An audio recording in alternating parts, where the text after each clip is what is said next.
So in this module, we're talking about section 3.6, Mathematical Models Building Functions. The objective is to build and analyze functions. I wrote down some geometry that you're going to need for the homework and for this lesson. So three big ideas: perimeter and circumference, which is the following. Perimeter is the sum of the lengths of the shape. The circumference is a specific perimeter. It's the perimeter of a circle, and it has this formula, 2 pi r. Area of a circle is another concept that you need. It's pi r squared. And please note that you're going to, in two homework problems, you're going to relate circumference to area, and we're going to do one like that here. The next one is area of a triangle. It's 1/2 base times height. You will see that in the homework. Okay, so let's talk about example 1. Example 1 says you have a wire, and its length is 3x, and it's bent into the shape of a square. So what that means is it's broken up into 4 equal segments. Each segment then is an edge of the square, and it's got to be of length 3x divided by 4. Therefore, the area is going to be this length times that length, so 3x over 4 times 3x over 4. And when you work that out, that's 9x squared over 16. That's the answer to example 1. On to example 2. And this is very similar to a homework problem, this one. Here's what it says. You have a wire, it's 20 feet long, and it's cut into 2 pieces. So let's say that's one piece and that's another piece. One piece will be shaped as a square, and the other one will be shaped as a circle. Express the total area enclosed by the pieces of wire as a function of the length of the side of the square. So, and I'll answer this other question when we're done. What is the domain? So this has got to be the length of the square, it said. So I'm going to label all 4 sides. This then means that the perimeter of the square is 4x. It took 4x of 20 to make that. Thus, this remaining wire piece is going to be 20, the total length, minus 4x. So I'm going to write that over here, that this is 20 minus 4x. In other words, the circumference of that circle, how much it took to bend that, is 20 minus 4x.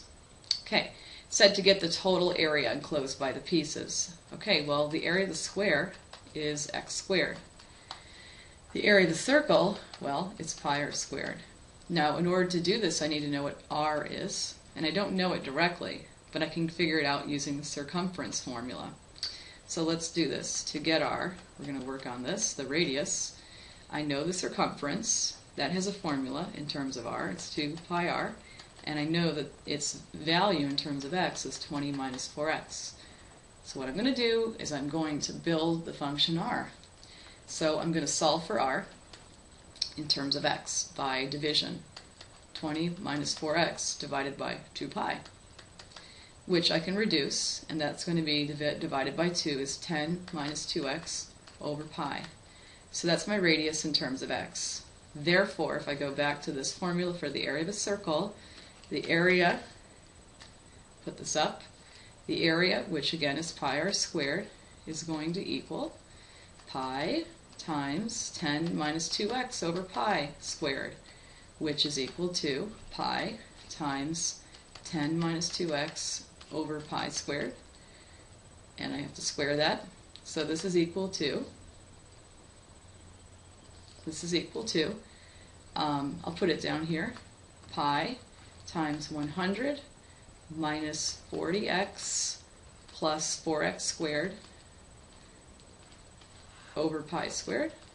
And I should have actually simplified this. Pi over pi squared is just plain old pi on the bottom. So I'll fix that. So that is the area of the circle. Okay, therefore, let me insert another page. Therefore, the answer to the question is, it says this. What is the total area? Okay, so we have to add the area of the square plus the area of the circle that we just worked out. Okay, so the total area is going to be the area of the square, which is x squared, plus the area of the circle. So it's 100 minus 40x plus 4x squared over pi. Okay, I got these 3 terms because I squared this out. Okay, so that's the answer to the first question, what's the total area? Next question, what's the domain? Well, the domain is this. When I'm doing this and cutting this up, I have to have x to be no bigger than a certain number. And let's figure out what that number would be, because if it was bigger, I wouldn't be able to get a circle. So look, let's hone in on the radius. The radius, because that's the only one that involves subtraction in terms of sides and stuff. If you look here, I have that the radius equals 10 minus 2x. And remember, domain is x. Okay, so the radius needs to be positive. So I'm going to write that out over here to figure out the domain. The radius needs to be positive, and so that must mean that 10 minus 2x over pi needs to be positive. In other words, 10 minus 2x needs to be positive, and when you solve for x, you're going to get out that x needs to be less than 5. So the domain is this. The x values that you can have are no bigger than 5, and they are bigger than 0.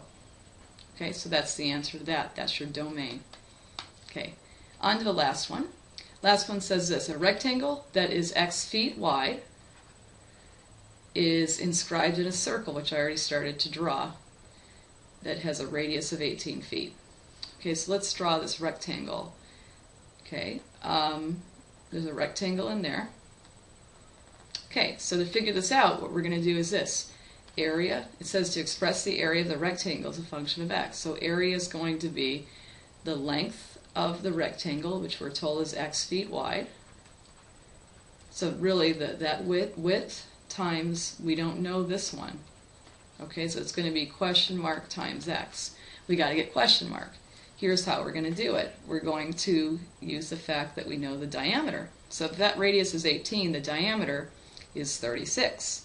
And therefore, if you blow this out, we actually have a right triangle. The right triangle is here. It's 36 in the hypotenuse. It's x long this way, and we don't know the base, which is this right here.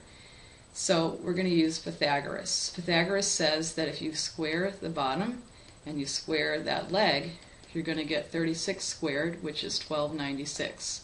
Let's solve for question mark squared, and we're going to get 1296 minus x squared. So question mark is equal to the square root of 1296 minus x squared. We are fine. The area is equal to that times x. So let's write out the answer, since we just figured out the base. So it's going to be again, this is x times that base. So it's going to be x times 1296 minus x squared. That's the end of this module. Good luck with the homework, and good luck studying for your exam.